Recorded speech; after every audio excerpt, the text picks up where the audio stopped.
Ty budeš potom pri druhých? Takto chlapci, že naraz robí len jeden. Rozumieme sa. Struha, vymení kolega, ďalší. Zamieša a zase hádže. Z lopatky sa hádže a hádže ďalší, alebo môže všetko jeden, ale môžete sa meniť, len naraz robí len jeden. Dohodnuté, hej? Takže chlapci pripravení? Chlapci pripravení, kompitovci? Pripraviť sa, pozor, štart!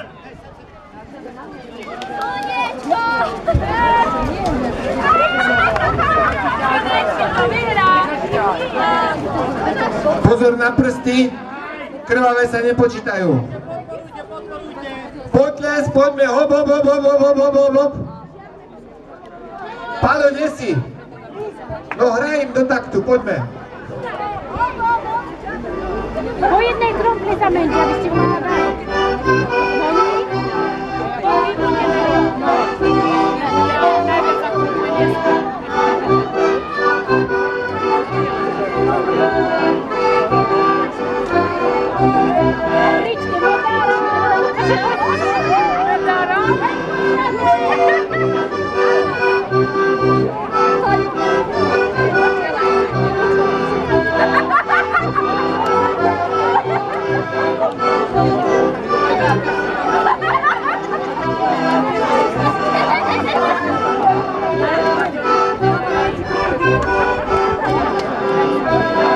Zatiaľ nám to ide veľmi dobre. Ťahaj, poďme. Poďme, pozbudzujeme. Ťahaj. Ťahaj, Mišo.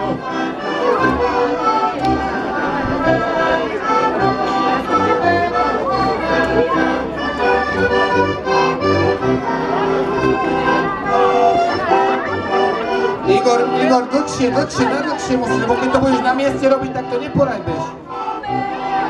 Po celej dĺžke, neboj sa, to ti rýchlejšie pôjde. Tam nemôžeš ísť. Pozor na prsty. Výborne. Hop.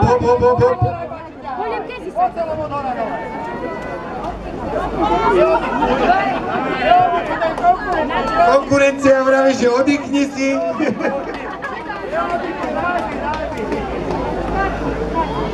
A mne sa to páči, že chlapci ešte takto majú chuť do tohto, lebo viete, ono tie jedlá na Slovensku sú hrozné. Teraz nič inšie nemáte, len rezeň taký, kurča pečené také a čo ja viem čo všetko. To sa vôbec nevarí tak, ako voľakedy sa varilo. Voľakedy to bolo také fantastické. Chytám spätnú väzbu. Že voľakedy sa varilo tak, že krumple na kyslo, pencle na kyslo, šalát na kyslo, bob na kyslo. To bola fantázia. A potom sa išlo na páračky, ako u nás tetky večer si posadali kolo koryta, začali párať. A po tej fazuľovici tetka kršačka, susedka, tak keď si pustili pri tom koryte, tak to bolo tak husto, že sa jej svedelo z toho ustrikovať. A nás deti posadili hore na pec a my sme to museli dýchať. A potom, že prečo sme boli takí sprostí. No bodaj by som neohlupnul, keď to bolo tak husto.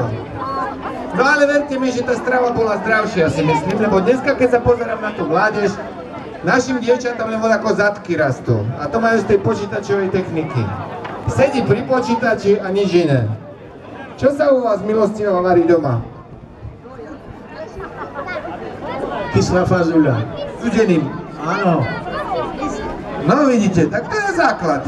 A nemusíte ani plinárov podporovať a kúriť.